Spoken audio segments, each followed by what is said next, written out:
सुबह का समय था और पंडित राम स्वरूप गांव के लोगों के साथ हलवाई की दुकान पर बैठे हुए थे और सभी गांव वालों से धर्म के बारे में चर्चा कर रहे थे।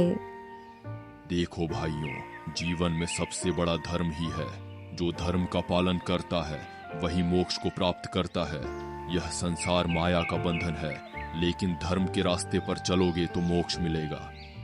पंडित राम स्वरूप की बातों से गांव के कुछ लोग सहमत होते हैं तो कुछ लोग असहमत होते हैं। तभी वहां पर एक रघु नाम का लड़का आता है जो गांव के एक मेहनती किसान का बेटा था। पंडित जी, माफ कीजिए, लेकिन मैं कुछ कहना चाहता हूँ। अरे रघु बेटा, तू तो खेतों का लड़का है, तुझे इन बातों में क्या रुचि? पंडित जी, मैं ये समझना चाहता हूँ कि क्या सचमुच धर्म सबसे बड़ा है? अगर कोई भूखा है और कोई उसे खाना देने के बजाय पूजा करने चला जाए तो क्या वो सही होगा? ये सुनकर भीड़ में बैठे सभी लोग आपस में चर्चा करने लगते हैं और पंडित राम स्वरूप के चेहरे पर हल्की मुस्कान आती है, लेकिन वे रघु की बातों को हल्के में नहीं लेते हैं।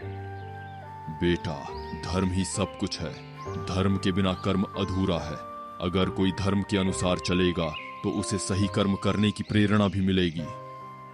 लेकिन पंडित जी, मेरे पिता कहते थे कि कर्म सबसे बड़ा धर्म है।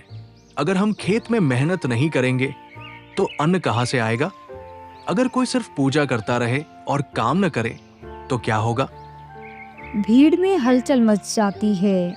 कुछ लोग रघु की बात से सहमत होते हैं तो कुछ लोग पंडित राम स्वरूप के पक्ष में होते हैं। पंडित राम स्वरूप सोच में पड़ जाते हैं। वे रघु को गौर से देखते हैं और फिर हल्का मुस्कुराते हैं। बेटा, तू सही कह रहा है कि कर्म जरूरी है, लेकिन कर्म को धर्म से जोड़कर ही किया जाए तभी वह फलदायी होता है। जो कर्म धर्म विरुद्ध हो वह पाप है। लेकिन पंडित जी, अगर कोई भूखा मर रहा हो और उसके सामने रखा भोजन कोई ये कहकर ना दे कि पहले धर्म का पालन करो, तो क्या ये सही होगा? गांव के कुछ लोग अब रघु की बातों का समर्थन करने लगते हैं। पंडित राम स्वरूप सोच में पड़ जाते हैं और तभी एक बूढ़ी महिला जो सड़क के किनारे बैठी भीख मांग रही थी, वो बोल पड़ती है। बेटा, मैं कई दिनों से भूखी हूँ, लेकिन कोई मुझे खाना नहीं देता। सब मंदिर जाते हैं लेकिन कोई रोटी नहीं देता। क्या यही धर्म है? गांव में सन्नाटा छा जाता है और लोग गहरी सोच में पड़ जाते हैं। पंडित राम स्वरूप गहरी सांस लेते हैं और रघु की ओर देखते हैं। बेटा, तेरी बातों में तर्क है। शायद इस विषय पर और सोचने की जरूरत है। धर्म बड़ा है या कर्म, इसका उत्तर इतना आसान नहीं। चलो इस पर और चर्चा करें। धीरे धीरे दिन चढ़ रहा था और दोपहर होने को आई थी। हलवाई की दुकान से आ रही मिठाइयों की खुशबू अब मध्यम पड़ने लगी थी। भीड़ थोड़ी सी और बढ़ गई थी और गांव के मुखिया दीनानाथ जी भी वहां आ चुके थे, जो एक समझदार और अनुभवी व्यक्ति थे जिनका गांव में बहुत सम्मान था।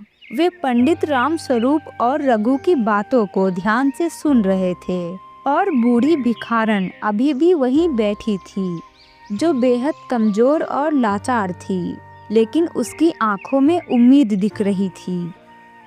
पंडित जी, रघु की बात में कुछ सच्चाई तो है। धर्म का पालन जरूरी है, लेकिन अगर कोई भूखा है, बीमार है, तो क्या पहले उसे मदद करनी चाहिए या पहले पूजा पाठ करना चाहिए? मुखिया जी, मैं मानता हूँ कि भूख और तकलीफ असली समस्याएं हैं, लेकिन धर्म हमें यह सिखाता है कि सब कुछ ईश्वर के हाथ में है। अगर कोई सच्चे मन से भगवान की भक्ति करे तो भगवान खुद उसकी रक्षा करेंगे। पंडित जी, यही तो मेरा सवाल है। अगर भगवान हमारी रक्षा करते हैं तो फिर हमें खेती क्यों करनी पड़ती है? मेहनत क्यों करनी पड़ती है? अगर भगवान ही सब कुछ करते हैं तो फिर आदमी के कर्म का क्या मतलब? गांव के लोगों में फिर फुसफुसाहट होने लगती है।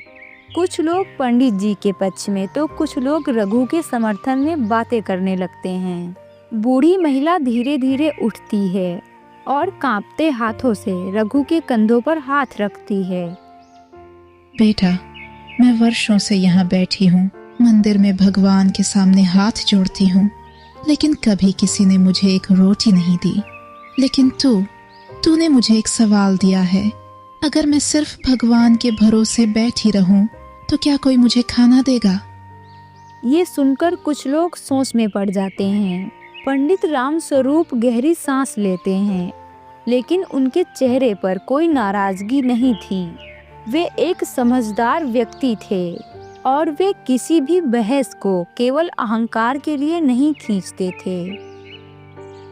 बेटा, मैं तेरी बात को नकार नहीं रहा, लेकिन धर्म का मतलब सिर्फ पूजा पाठ नहीं है। धर्म का असली अर्थ है कर्तव्य।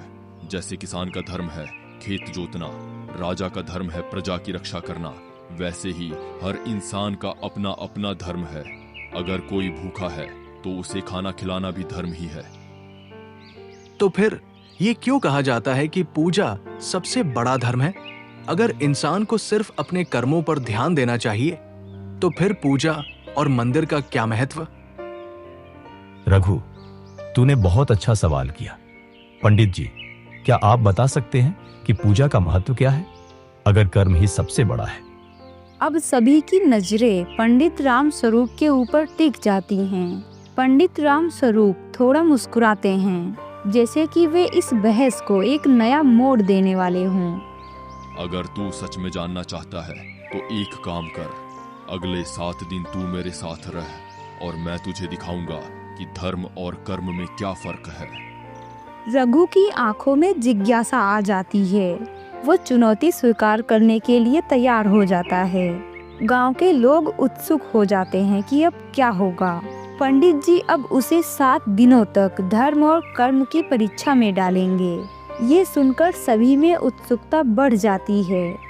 धीरे धीरे अगली सुबह का सूरज उगता है और पंडित राम स्वरूप रघु और गांव वालों के साथ मंदिर के द्वार पर पहुंच जाते हैं। रघु, मैंने तुझसे कहा था कि 7 दिन तक तू मेरे साथ रहेगा और देखेगा कि धर्म और कर्म में क्या फर्क है। आज पहला दिन है, तुझे मेरी एक बात माननी होगी। बिल्कुल पंडित जी, मैं तैयार हूं। बताइए, मुझे क्या करना होगा? तुझे पूरा दिन केवल पूजा में बिताना होगा। न कोई काम, न कोई खेत, न कोई भोजनाज। सिर्फ मंदिर में बैठकर भजन करना और भगवान का ध्यान करना। अगर धर्म बड़ा है तो तुझे इससे शांति और संतोष मिलेगा। रघु थोड़ा सोचता है, फिर सहमति में अपना सिर हिलाता है। ठीक है पंडित जी, अगर यही परीक्षा है तो मैं इसे पूरा करूंगा। रघु मंदिर में बैठ जाता है। धीरे धीरे दिन बीतता जाता है। पहले कुछ घंटों तक वो मन लगाकर भजन करता है, लेकिन जैसे जैसे समय बीतता है तो उसकी भूख बढ़ने लगती है और दोपहर के समय में मंदिर में आए श्रद्धालु उसे देखते हैं, लेकिन उसे खाने के लिए कोई कुछ नहीं देता है। धीरे धीरे शाम का समय हो जाता है। रघु का माथा पसीने से भीग चुका था और उसका पेट भूख से जोर जोर से चिल्लाने लगा था। वो बहुत थक चुका था और तभी वहाँ मंदिर के दरवाजे पर एक गरीब आदमी आता है। मुझे बहुत भूख लगी है, कृपया मुझे कुछ खाने को दे दीजिए। रघु की आंखें उस गरीब आदमी की ओर उठती हैं, लेकिन वो खुद भूखा था। रघु सोच में पड़ जाता है कि क्या उसे इस आदमी की मदद करनी चाहिए या फिर पंडित जी के कहे अनुसार धर्म के रास्ते पर चलना चाहिए। और पंडित राम स्वरूप दूर खड़े ये सब देख रहे थे, लेकिन वे कुछ नहीं बोलते हैं क्योंकि ये रघु की परीक्षा थी। अगर मैं सच में पूजा कर रहा हूं तो क्या मुझे इस आदमी की मदद नहीं करनी चाहिए? लेकिन पंडित जी ने कहा था कि आज केवल भगवान का ध्यान करना है। क्या सही है? रघु के चेहरे पर उलझन साफ दिख रही थी। गांव के कुछ लोग इस दृश्य को देख रहे थे और सभी की नजरें रघु पर ही टिकी हुई थीं कि क्या वो अपनी भूख को भूलकर इस आदमी की मदद करेगा। या केवल पूजा करता रहेगा। शाम का समय हो गया था और सूरज भी धीरे धीरे ढल रहा था। रघु अब तक भूख और थकान से कमजोर पड़ चुका था, लेकिन उसकी आंखों में अभी भी संकल्प था और वो गरीब आदमी अभी भी रघु के सामने खड़ा था और उसे देख रहा था। बेटा, सुबह से कुछ नहीं खाया है। अगर थोड़ी सी भी रोटी मिल जाती तो मेरी जान बच जाती। तभी रघु अपने झोले की ओर देखता है, लेकिन झोला खाली होता है और अचानक उसे याद आता है कि उसने भी सुबह से कुछ भी नहीं खाया और वो खुद भूखा है, तो वो इस आदमी को क्या देगा। लेकिन तभी रघु कुछ सोचकर उठता है और मंदिर के अंदर चला जाता है। गांव वाले हैरान थे। कुछ लोग सोच रहे थे कि रघु इस आदमी को खाना नहीं देगा, क्योंकि पंडित जी ने कहा था कि उसे केवल पूजा करनी है। लेकिन कुछ ही देर में रघु मंदिर के भीतर से लौटता है और उसके हाथों में भगवान के चरणों में चढ़ाया गया प्रसाद है, सूखे चने और मिश्री के कुछ टुकड़े। रघु प्रसाद को गरीब आदमी के हाथों में चुपचाप दे देता है। ये लो बाबा, ये ज्यादा नहीं है, लेकिन तुम्हारी भूख मिटा सकता है। भगवान के भोग का प्रसाद है। इससे पेट भले ही पूरा न भरे, लेकिन कम से कम कुछ राहत तो मिलेगी। गरीब आदमी की आंखों में आंसू आ जाते हैं। वो कांपते हाथों से प्रसाद लेता है और भगवान को धन्यवाद देता है। और तभी पंडित राम स्वरूप रघु से बोलते हैं, रघु, तुझे मैंने क्या कहा था? तुझे पूरे दिन केवल पूजा करनी थी, लेकिन तूने धर्म की परीक्षा को तोड़ दिया। क्या तुझे लगता है कि तूने सही किया? पंडित जी, मुझे नहीं पता कि मैं सही हूं या गलत, लेकिन मैं एक भूखे आदमी को ऐसे नहीं छोड़ सकता था। अगर भगवान सच में इस मंदिर में है, तो वे मुझसे नाराज नहीं होंगे, बल्कि खुश होंगे कि मैंने उनकी दी हुई चीज किसी जरूरतमंद को दे दी। पूजा सिर्फ मंत्रों और भजनों से नहीं होती, सेवा भी पूजा का ही रूप है। ठीक है। यह सिर्फ पहला दिन था रघु, परीक्षा अभी बाकी है। कल तुझे एक और परीक्षा देनी होगी और तब हम देखेंगे कि क्या सच में कर्म ही सबसे बड़ा है या धर्म। रघु अब और भी उत्सुक हो गया था और गांव के लोग भी इस परीक्षा में रुचि लेने लगे थे। अगली सुबह फिर से सभी लोग एकत्रित होने लगते हैं। रघु, तूने कल भूखे को खाना देकर अपने कर्म का परिचय दिया, लेकिन आज तेरी परीक्षा और कठिन होगी। तुझे आज पूरे दिन बिना किसी कारण झूठ नहीं बोलना है, बिना किसी छल कपट के सत्य का पालन करना है। सत्य ही धर्म की सबसे ऊंची परिभाषा है। पंडित जी, ये कोई कठिन बात नहीं। सच बोलना तो हर इंसान का धर्म है। मैं आज पूरा दिन केवल सच बोलूंगा। देखते हैं बेटा। गांव के सभी लोग आपस में चर्चा करने लगते हैं कि ये परीक्षा आसान है, लेकिन पंडित राम स्वरूप की आंखों में एक रहस्यमयी चमक थी, जैसे कि वे कुछ पहले से ही जानते हों। और तभी वहां पर गांव की एक महिला दौड़ती हुई आती है। उसके चेहरे पर डर और घबराहट साफ झलक रही थी। वो सीधा रघु के पास जाती है। रघु, रघु, मेरे पति को कुछ लोग मारने आए हैं। वे गांव के बाहरी हिस्से में छिपे हैं। जल्दी बता, तूने उन्हें कहीं देखा है? पूरा गांव सन्न रह जाता है। उस महिला के पति सूरज गांव के सबसे मेहनती और ईमानदार किसान थे, लेकिन कुछ बाहरी गुंडों से उनका विवाद हो गया था और अब वे उन्हें मारने आए थे। अगर मैं सच कह दूं, तो सूरज की जान खतरे में पड़ जाएगी, लेकिन अगर मैं झूठ बोलूं, तो पंडित जी की परीक्षा में असफल हो जाऊंगा। क्या सही है, धर्म का नियम या इंसान की जान बचाना? भाभी, मैं उन गुंडों को नहीं देख पाया, लेकिन हम सब मिलकर सूरज भैया को बचा सकते हैं। जल्दी चलो। ये सुनकर कुछ गांव वाले हैरान रह जाते हैं और कुछ लोगों के चेहरे पर संतोष दिखता है। महिला तुरंत भागकर अपने पति को बचाने के लिए गांव के कुछ लोगों को अपने साथ ले जाती है। रघु अब पंडित राम स्वरूप की ओर देखता है, जो हल्की मुस्कान के साथ उसकी ओर देख रहे थे। तो तूने झूठ बोला रघु? अगर ये झूठ एक निर्दोष की जान बचा सकता है तो मैं इसे पाप नहीं मानता। मेरे लिए सबसे बड़ा धर्म किसी की रक्षा करना था। पंडित राम स्वरूप कुछ देर तक सोचते हैं, फिर मुस्कुराते हैं और रघु के कंधे पर हाथ रखते हैं। रघु, तूने फिर से यह साबित कर दिया कि कर्म ही सबसे बड़ा धर्म है। लेकिन परीक्षा अभी खत्म नहीं हुई। कल तुझे एक और परीक्षा देनी होगी।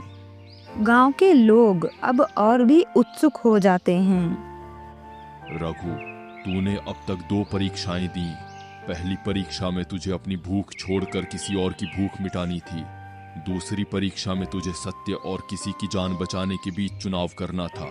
लेकिन आज की परीक्षा सबसे कठिन होगी। आज तुझे त्याग और बलिदान का अर्थ समझना होगा। पंडित जी, त्याग और बलिदान की परीक्षा कैसी होगी? अगर तेरे पास कुछ ऐसा हो जो तुझे सबसे ज्यादा प्रिय हो और किसी और की भलाई के लिए तुझे उसे छोड़ना पड़े, तो क्या तू त्याग कर पाएगा? रघु सोच में पड़ जाता है। उसे समझ में नहीं आता है कि ये परीक्षा कैसी होगी। तभी गांव में अचानक शोर मचता है और एक किसान भागता हुआ गांव के चौपाल तक आता है, जिसके चेहरे पर चिंता की लकीरें थीं। बचाओ, बचाओ, मेरा बैल बीमार हो गया है। अगर उसे तुरंत दवा नहीं मिली तो वह मर जाएगा। ये सुनकर गांव में खलबली मच जाती है। किसान का बैल उसके घर की रोजी रोटी का एकमात्र साधन था, लेकिन उसके बैल की दवा बहुत महंगी थी और किसान के पास पैसे भी नहीं थे। किसान रघु की तरफ उम्मीद भरी निगाहों से देखता है। रघु भाई, मैं जानता हूं कि तेरे पास कुछ पैसे हैं जो तूने अपने लिए बचा कर रखे हैं, लेकिन अगर मुझे अभी दवा नहीं मिली तो मेरा बैल मर जाएगा और मेरे परिवार के लिए अनाज उगाना मुश्किल हो जाएगा। मैं तुझसे उधार नहीं मांग रहा, मैं तुझसे सिर्फ मदद की भीख मांग रहा हूँ। रघु चौंक जाता है। उसके पास सच में कुछ पैसे थे, लेकिन वो पैसे उसने अपनी शादी के लिए जुटाए थे। अगर रघु वो पैसा किसान को दे देता है तो उसकी योजनाएं रुक जाएंगी, लेकिन अगर वो पैसे नहीं देता है तो किसान और उसका परिवार संकट में पड़ सकता है। गांव के सभी लोगों की निगाहें अब रघु पर ही टिकी हुई थी। रघु मन में सोचते हुए, ये मेरे भविष्य की जमा पूंजी है। अगर मैं इसे दे दूं तो मैं खुद मुश्किल में पड़ सकता हूं, लेकिन अगर मैं नहीं देता तो इस किसान का परिवार भूखा मर सकता है।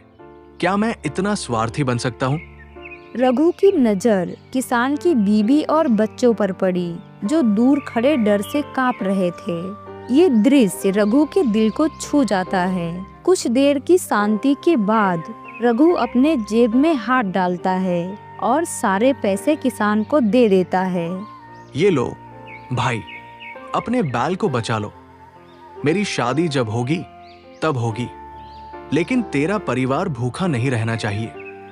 किसान की आंखों में आंसू आ जाते हैं। वो झुककर रघु के पैर छूने लगता है, लेकिन रघु उसे रोक लेता है और तभी पंडित राम स्वरूप आगे बढ़ते हैं। रघु, आज तूने साबित कर दिया कि सच्चा धर्म केवल पूजा, व्रत या सत्य बोलना नहीं है। सच्चा धर्म वह है जिसमें इंसान किसी और के लिए अपने सुख का त्याग कर सके। त्याग ही सबसे बड़ा धर्म है और कर्म ही उसका असली स्वरूप है। और फिर मुखिया जी आगे आते हैं और रघु के कंधों पर हाथ रखकर बोलते हैं, रघु, आज से तू इस गांव का सबसे बड़ा उदाहरण है कि कर्म ही सच्चा धर्म है। रघु अब खुद को शांत महसूस कर रहा था। उसने ये समझ लिया था कि धर्म और कर्म में क्या अंतर है। उसे अपने फैसले पर कोई पछतावा नहीं था। गांव में अब भी रघु की परीक्षा की चर्चा हो रही थी और किसान अपने बैल को बचाने के लिए दवा लेने जा चुका था। लेकिन इधर रघु के मन में संतोष और हल्की सी चिंता दोनों थी। उसने अपनी पूरी जिंदगी की जमा पूंजी उस किसान को दे दी थी, लेकिन बदले में उसे एक अजीब सी शांति महसूस हो रही थी। गांव के सभी लोग अपने अपने घर वापस लौट रहे थे। तभी गांव के सबसे अमीर जमींदार ठाकुर प्रताप सिंह अपने नौकरों के साथ वहां पर आते हैं। रघु, मैंने सुना कि तूने अपनी शादी के लिए जमा किए पैसे किसी और के भले के लिए दे दिए। रघु चौंक जाता है। ठाकुर साहब गांव के सबसे अमीर आदमी थे, लेकिन वे ऐसे मामलों में बहुत कम ही दखल दिया करते थे। रघु हाथ जोड़कर ठाकुर के सामने खड़ा हो जाता है। जी ठाकुर साहब, जब मैंने देखा कि एक परिवार भूखा मर सकता है तो मुझे लगा कि मेरा सुख कुछ समय के लिए टल सकता है, लेकिन उनकी भूख नहीं। ठाकुर प्रताप सिंह कुछ देर तक रघु को देखते हैं और फिर एक गहरी सांस लेते हैं और अपने नौकर की तरफ इशारा करते हैं।